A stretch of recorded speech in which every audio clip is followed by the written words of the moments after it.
İslamın hökmləri əlbəttə ki, Darül İslamda uygulanmalıdır. Biz də eyni etiqaddayıq. Allaha söysə belə, Peyğəmbərə söysə belə, İslamdan çıxardan navaqid İslamı işləsə belə, navaqid İslamı işləsə belə, yəni biz bir insanın küfrünə hökm etsək belə, ona küfrün müamiləsi nədir? Tətbiq olunmur. Malı, canı, qalı, halalın arvadından ayrılma gücümüz çatmaz, mirasdan məhrum etmə imkanlarımız və s. Bunların heç birisi nədir? Bizim gücümüzdə olan şeylər deyil. Və yaxud kafir deyib boynunu vurmaq, mürtəd olaraq bu kəsinliklə caiz deyildir. Yəni İslam ümməti bu məsələdə nədir? İttifaq halındadır ki, Darül Küfrdə, yəni Darül Küfr dediyimiz nədir? İslam hökmlərinin uygulanmadığı yer. Yəni Darül Küfrün bunu belə qəbul etməlidir. İslam hökmləri, xalqı müsəlman ola bilər, toplum müsəlman ola bilər. Yəni Darül Küfr İslam hökmlərinin, əhkamlarının keçmədiyi, yəni qanun olaraq uygulanmadığı, insanlar üzərində icra edilmədiyi məmləkət deməkdir. Yəni yoxsa xalqın başından sonuna qədər işte yaşayan insanlar kafirdir, mürtəddir, zındıqdır anlamına gəlmir.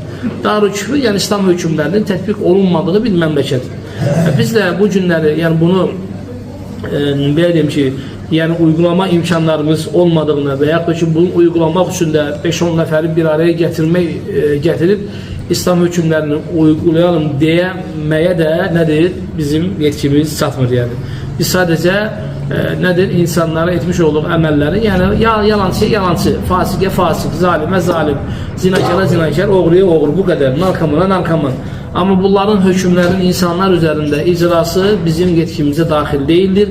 Bunun üçün müsəlmanlar yəni bu hökmləri uygulamaq üçün də nədir? Bir araya gələ bilməzlər, mümkün deyil. Yəni ki, gəl biz bu gündən sonra nə eləyək? Aramızda belə bir ittifaqa gələk ki, oğruq eləyən əlini kəsək, zina eləyəni daşqalaq eləyək və 100 dənə ona şallaq vuraq. Adam öldürəni, kimi öldürürsə qisas uygulayaraq gedək biz də onu öldürək.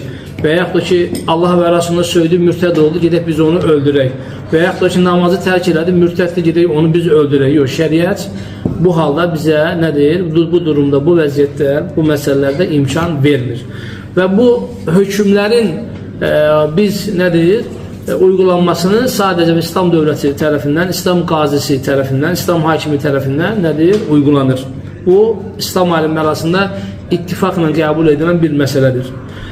Amma bizə təbii ki, nisbət edilən nədir? Ki, yəni onlar xavarizdir, insanları təkfir edilir. Yəni biz insanları təkfir edərək, insanların, belə deyim ki, üzərində hökm uygulamırıq.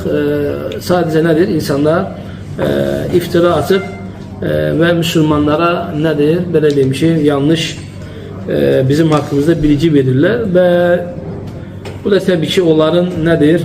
Həm məsəl kimi